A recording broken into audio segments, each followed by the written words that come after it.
You're listening to the Infrastructure Insider, a technology podcast from RedEye.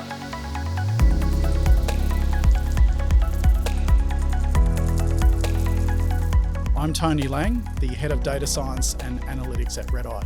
And I'm Alan Hardwick, Head of Engineering Data and Digital Twin at RedEye. So I suppose the most pressing question to start off is, how do you pronounce it? Is it data? Yeah, with my accent, I would pronounce it as data. I pronounced it as data for many, many years and then decided it was too much of a boganish stretch, so I needed to start using the Americanized data. I suppose I do change my accent at times, so it could sound different to some people occasionally, but generally it's data. So it's probably worth mentioning that Alan and I are both relatively new to RedEye. I've been on board for about 4 months now, and I've come from a completely unrelated industry. I've come from 10 years in financial services and mainly insurance, where you do have some quite complicated data scenarios, like say claims, for example, in motor and home. And Alan, where have you come from? Yeah, I've come from Cross River Rail, so I've been here for basically approximately 7 weeks now. So my background is in the engineering, design, and data sort of fields. But yeah, it's a bit of a different industry in this sense, but a lot of the same data sets that we would use on Cross River Rail would be used by a lot of our asset owners or our customers as such as well. So I suppose where our perspectives are starting to meet is that I've approached it with fresh eyes from a completely different industry around data governance and what makes clean data and what we could do with it to make data products, whereas you're sort of neck deep in the subject matter expertise of what makes a representation of data look like what customers are dealing with in the real world. Yeah, and I suppose a lot of the use cases, certainly on Cross River Rail, would be around use in reporting. So from whether it's related to time, cost, risk, lots of different systems that have disparate data sets would normally be kept in their own silos. What we basically needed to do was bring them all into a data warehouse or a data lake as such, and certainly that's the similarities that we're working through with yourself. The ability to do that provides a lot of value to the customers. So I suppose what I'm seeing is a big appetite, because we recently had our Future of Infrastructure conference, and that was a big eye-opener for me in terms of appetite versus current capability for leveraging data. And when I talk about data, I'm not just talking about moving bits and bobs and ones and zeros around. I'm talking about what that actually represents in terms of business value.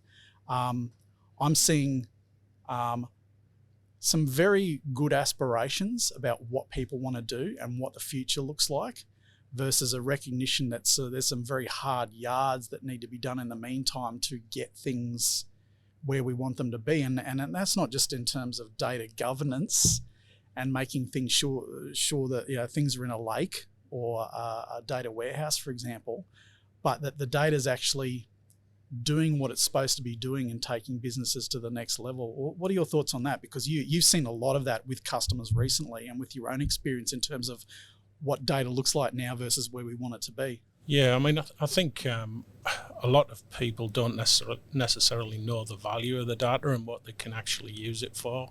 Certainly in the reporting side of things, I think that's where bringing all the data into one data source as such, or the data warehouse, and being able to visualize that is huge value. And certainly in the use cases that we're talking about at RedEye, it's also allowing us to look at how are the customers using the systems? How can we improve the solution itself, and whether that's the DMS or our drive towards 3D plus in those solutions as well. We can figure out through the data what each of the customers are using, what they need to improve on or have more knowledge of. Do they need more training? Those sort of things. That's the value in it, I think, from that point of view. And like I said, the reporting side of things, whether it is usage or whether it's to support the asset information itself, and how do they keep track of an asset's status if it's been modified, for instance, or if the data quality is not very good, and there's a validation of the empty fields within an asset register, for instance, or lots of things like that you could potentially use the data analytics around, and obviously some of the use cases that you've talked about yourself previously, using a bit more around the intelligence of understanding if you're out in the field, what other what other assets can you look at or mark up on the markup tools that are close to where you are, using georeferencing and GPS tools to be able to get value out of a site visit, rather than someone just going out looking at one thing and coming back in and then someone else going back out again. It's an interesting leap you make there, because if you think about, sometimes we get too far ahead of ourselves in terms of the data products and the machine learning and the AI and all that sort of thing, when most customers want to start with just a good intelligence and reporting of who's doing what, who's accessing what, how they're doing it, and where are the blockages. I mean, I had a conversation with a customer recently about the lens that they're putting on top of the data that they've got at the moment is all about change management, about getting their users to use the system in a certain way and looking out for where the problems are, so that we can provide other services and we can provide training or address RedEye implementation needs as they rise up. I suppose the good news when you talk about things like data lakes and data warehouses is that these days it all comes from the same source. Yeah. So while we're trying to get our reporting house in order, we can be working on the more advanced leverage of that data. I'm interested in your thoughts on sort of how we make that easy. I've always got this aspiration that we want to try and make these things easy, right? Because I'm one of these people who, I've been working in this field for nearly 25 years, and I still can't get my head around why, for example, it takes hundreds of people to build and run a website, or why it takes an IT organization of 800 people to build this type of company or that type of company. I've never been able to understand why, as we build things, we don't automate as we go to make it easier for the next generation. So I'm kind of wondering, apart from all the grunt work we do about building, say, Power BI reports and data products to recommend this, that, and the other, how are we laying our own roadway and our customers' roadway for them just to be able to go, you know what, I want to see that, I'm going to grab it from there and put it there and join it with that, and that tells me something really valuable about the business. Yeah, I think one of the key things you talked about there was the automation side of things, and the value in the automation can be undervalued in a way. I think that's a challenge for a lot of organisations where they won't necessarily have those 100 people to work on something, so that the ability to do some data extractions from whatever source it may be, either pulling through an API or a back file, or if the data source is an Excel spreadsheet, for instance, being able to pull that into a data warehouse and then have a look at another data entry system, and automating the processes for pushing and pulling data, extracting, transforming, and loading the data in from one system to another. I think that's where the value can be had as well, because certainly not a lot of organisations would have lots of people to do those manual steps, and certainly with my experience on Cross River Rail, we didn't have a big team to do that. So what we set up, the idea was that you could do a lot of data extraction out of different systems and automate that as much as possible as well. So coming back to that base principle of providing value just through reporting, at Cross River Rail, how important was reporting, and how did you know it was important, if it was important, and what was the thing that you're always looking out for to improve with reporting? The reporting, it was something that was the key. Quarterly, monthly, there's internal reports to the project teams in each area. There's reporting through to the board, to the CEO, and to the minister as well. Mm-hmm. And the the importance of the reporting was never lost on us. I mean, we were put under pressure in a sense to make sure that was on time every month, updated. We had key requirements of what was included, both from a visual sense and obviously, you want to make it as visual as possible in the sense that you don't want to have to try and scroll through pages and pages of information trying to find a specific piece of data. And we certainly appreciated that, the likes of CEO and the minister wouldn't have time to go through a lot of information. I mean, that have that supporting document as well with a more extensive report, but the value in what we did was basically consolidated into a visual tool through the dashboards within BI, so you can find the information pretty quickly. Was it trusted? Yeah, I mean, it obviously it takes a while to get it to the point to be trusted, in the sense that there's a lot of different data sources out there originally, and I talked about Excel spreadsheets. That would be an example where at a point in time there was lots of different Excel spreadsheets, sometimes with the same information, sometimes contradictory. So we had to do a bit of data cleansing to get that to the point where it could go into a system and be trusted. And obviously that takes a period of time, but once we got to that point, we still had data quality issues, more of the data entry into the master system, I suppose, which is it can be a user input error. So we had to rely on the users, but we also had to help the users along the way as well, and best methods for data governance side of things. So it's certainly a challenge, but once we got through that process, that was just the initial setup. It become well trusted in that sense. So when you're talking about presenting information to, say, the minister or the CEO or whoever is a key stakeholder who you're assuming is going to want a level of pre-digestion or pre-briefing or printed in hard copy or whatever you want to call it for them to mull over, where do you draw the line between just the facts and what we might call data storytelling? I mean, a lot of people would see data storytelling, in my experience, as a bit of a luxury or icing on top of the basics. But where do you see the dividing line, and where do you see, in that sort of context, a role for something like telling a story? Yeah, I mean, I think it was a bit of a hybrid. So in a way, you had the truth as it was a hard copy printed out as well as a digital copy, but there was always a hard copy that was available and provided to the CEO as part of his monthly reviews. But if you wanted to get into the point of being able to drill in, we obviously use BI tools to be able to drill into the report to get do a bit more interrogation of the information. So it was a bit of a hybrid from that point of view. So, and there was also people that were more interested in paginated reporting side of things as well. So there was never sort of one solution that worked for everyone. It was more of a bit of a mixture. You're listening to the Infrastructure Insider, a technology podcast from RedEye.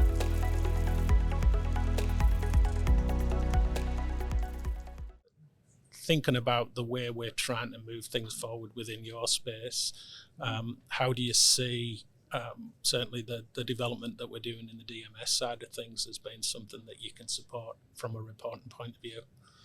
Yeah, well, look, the good news is, by the nature of the artifacts that our document management system, our DMS, deals with, and the way customers upload things and manage data, and also the way our internal team here helps to onboard customers into RedEye. I've had a lot of jobs in the past where you rock up to the company and they say, we got a lot of data, we don't know what to do with it, we want to do fun and profit with it. By the way, the data looks like this. If I got a jigsaw and took it out of the box and put it in a clear plastic bag and threw it in the middle of the room and then turned the lights off and went put that together, that's usually what you've got to deal with. In this occasion, it actually wasn't a huge task to make sense of the data structures within DMS and how customers are behaving with artifacts and documents. So that in itself provides a pretty good springboard and leaping off point for the sorts of things you can do with it. So I always look at the analogy of, we're on the way to rob a bank with the data in terms of the big bang data products, etc. But there's a few petrol stations we can rob on the way in terms of reports we can get out, or existing reporting structures that we can streamline. There's low-hanging fruit, right? The issue is you can get stuck in reporting mode forever and ever. So it's in the best interest of people like me to make that reporting framework and structure as flexible as possible. So then we can put the tools in the hands of people who can roll their own. Yeah. So people like me can move on, while it's being supported, move on to true data products and machine learning products and things that we announced at the infrastructure conference, such as live recommendation engines for completing asset artifact data sets. And if someone's red pen marking up a document, what other documents should they be looking at to modify as well? Recommendations around that, and so on into the future, and those sorts of things. So the foundation is really good. It provides us the luxury of starting to dream about and think about some of the things we could do. It also provides, if you take 1,000-foot view, I think it provides the bedrock and the strata for the 15-story building that's going to come on top of it in your space, which is digital twin, 3D plus, all those sorts of things, because all of a sudden the way you capture, store, use that sort of data is far, far beyond your traditional structured data, relational databases, data warehouses, all that sort of thing. But to get that strata in place and a solid foundation before we move on to the really hard-hitting exotic stuff, that's what I mean when I talk about automating as you go. Yeah. So in 5 years' time, we're not having to worry about the structure of DMS data. We're talking about, virtual reality concepts and all that weird and wonderful stuff that where you were going to take us on that journey.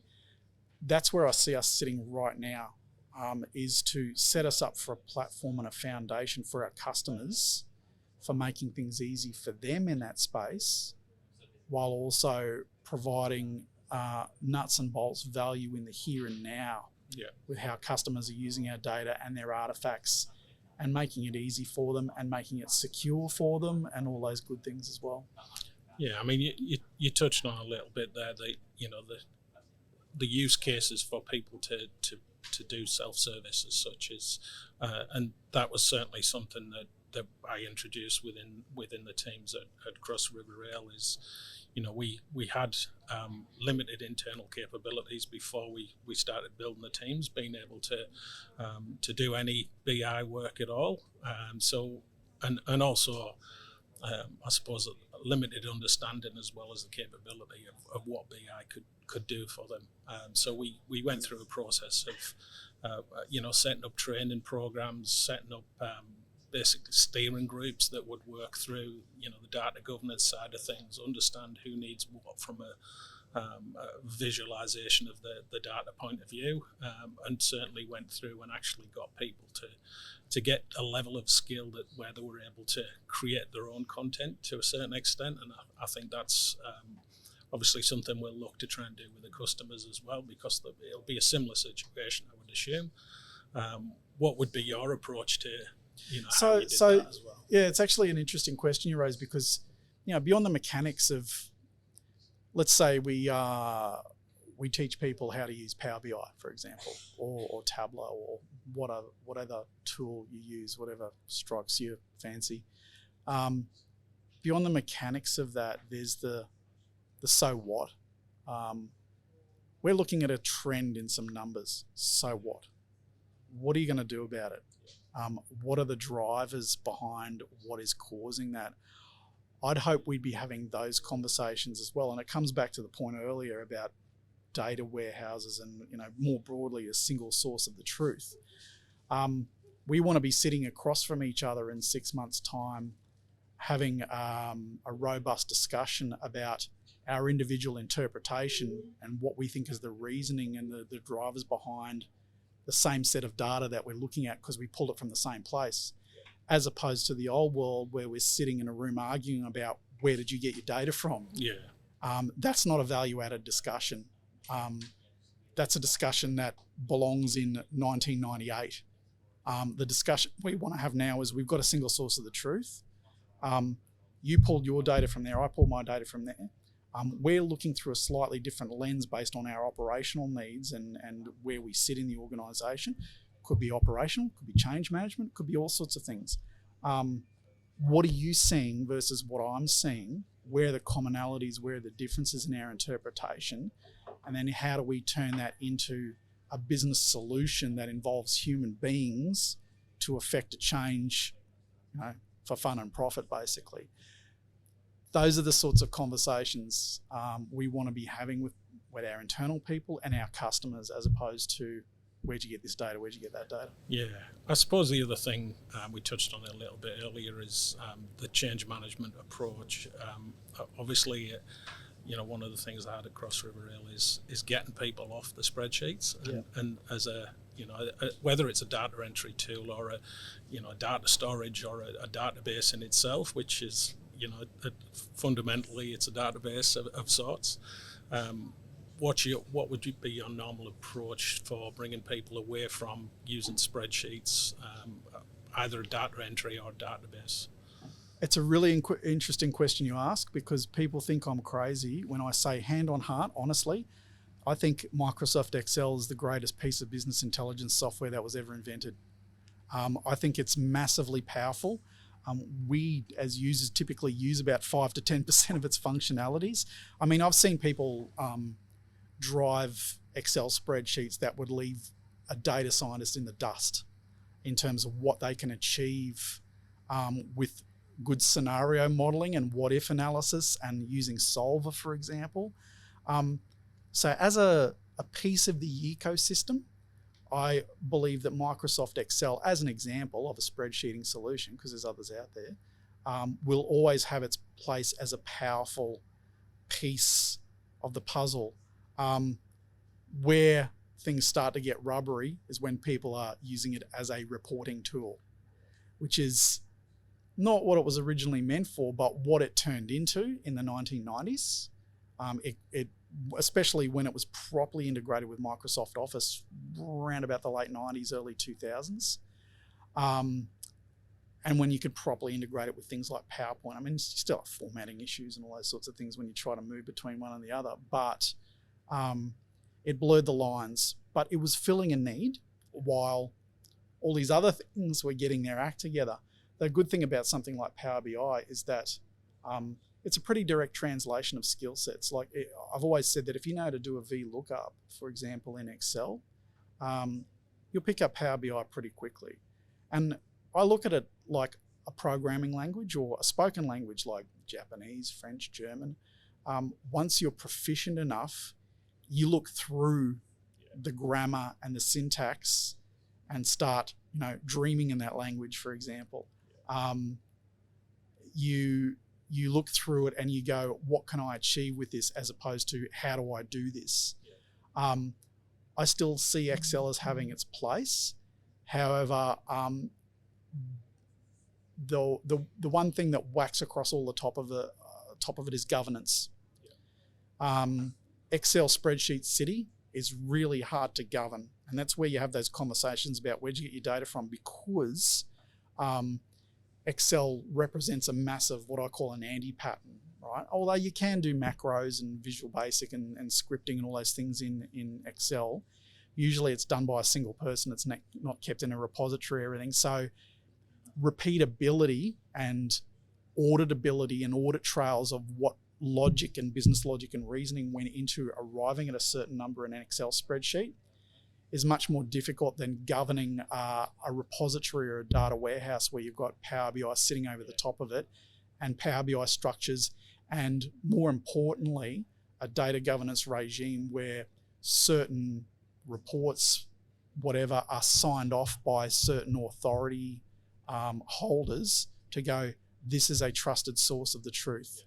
The data stewards. Yeah, So, data stewards. Using proper reporting and visualization and BI tools makes the job of putting the tick on things much, much easier. Spreadsheet City is Spreadsheet City, and that's keeping things on hard drives and all sorts of things. So there will always be a place for that, especially in financial analysis and scenario modeling and all those sorts of things. And I will never say to people, stop using Microsoft Excel, because I think it's unbelievable as a piece of functionality.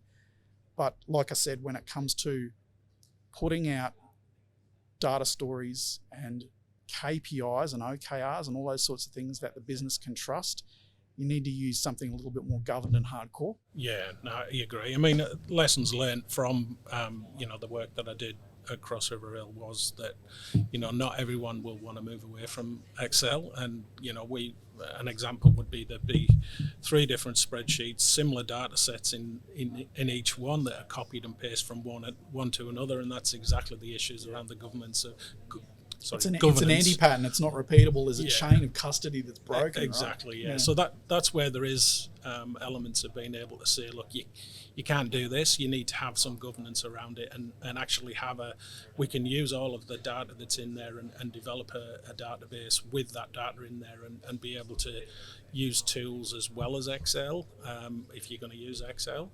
And certainly that allowed us to actually implement more changes because more people were able to say, well, I've built this. I'm the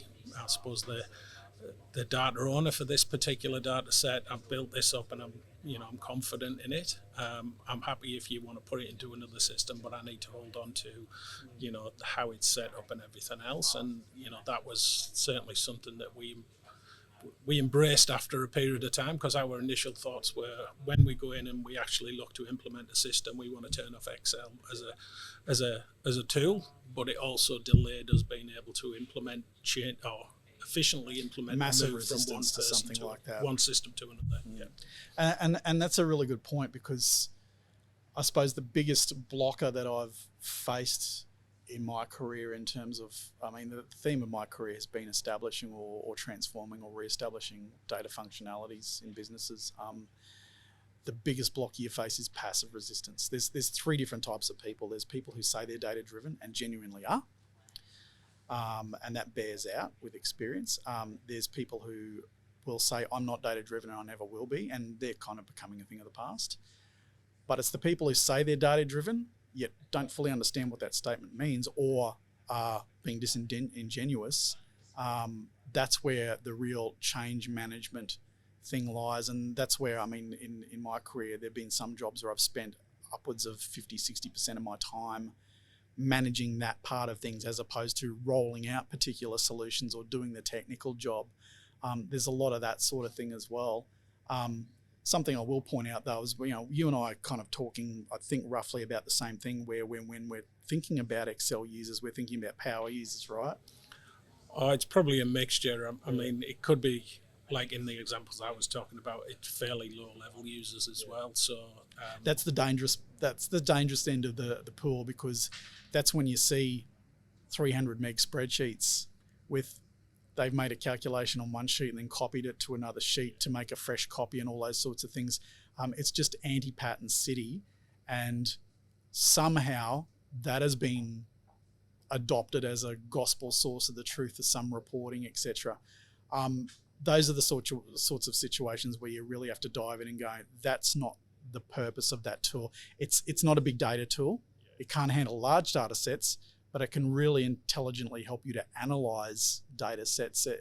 People need to realize that that's kind of what it's there for, I think. Yeah, no, I definitely agree, yeah. And definitely within that example I was talking about, probably the 3 different spreadsheets that may have been in use, you might get one person that certainly does a lot more of the calculations in one and actually uses more of the functionality.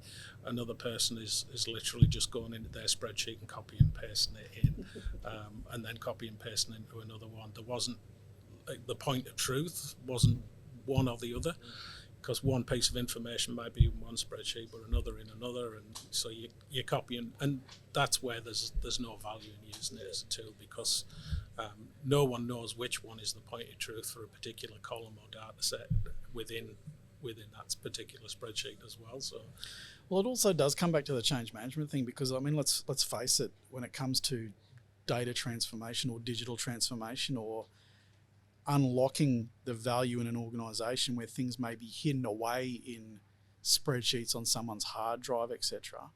One of the really human things of that you've got to walk up to is a lot of people's currency, social currency, whatever you want to call it, in an organisation is based on what they can control. Yeah. And if there's someone sitting there with a lot of really valuable information that, you know, they're password protecting in spreadsheets, etc., that's currency. That's their importance to have. And I'm not saying that's trivial. I'm not saying you need to rip that away from a person. I'm saying when you go through these very human transformational processes of leveraging data in an organisation, those are the sorts of issues you need to respect and walk up to and acknowledge that, okay, well, that's how it's been up until now. How do we manage the situation going forward? It's not easy. It can be very difficult.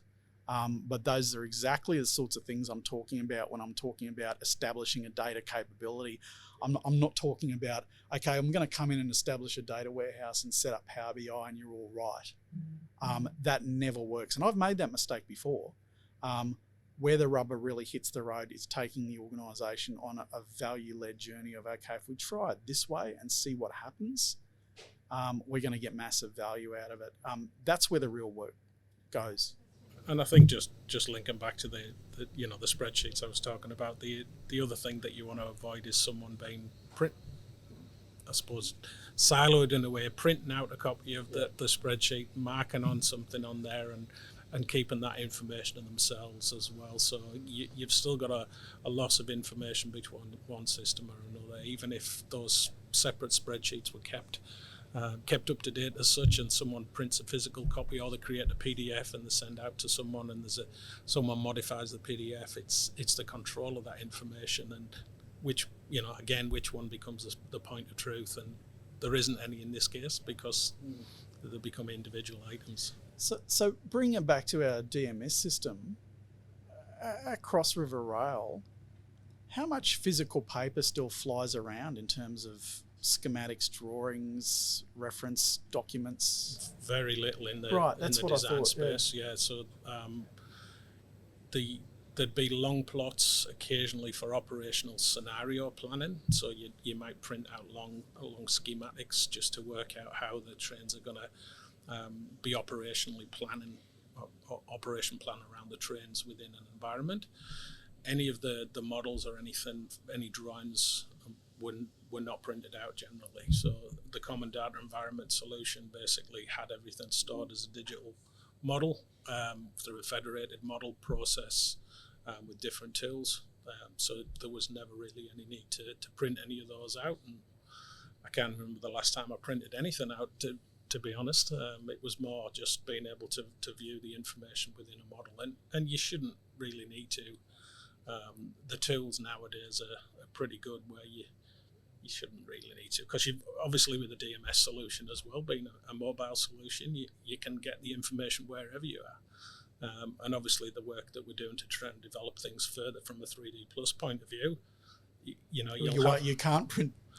You're not going to be able to 3D plus representation out in 2D. Yeah. But you're not going to be able to. You're not going to need to print it out. But you'll also be able to click on the model itself, get all the attribute information, link into asset management systems, look at the workflow of how it's actually got there. All sorts of things that don't.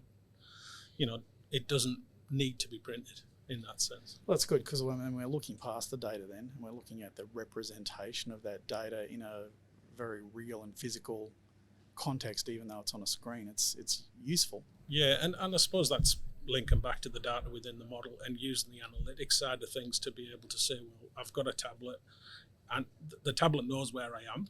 It knows that if I look at the QR code on this particular asset, this is the current information. So again, you don't actually need to physically print anything. It's being able to link to it, and obviously some of the work you're doing on the data science side of things as well.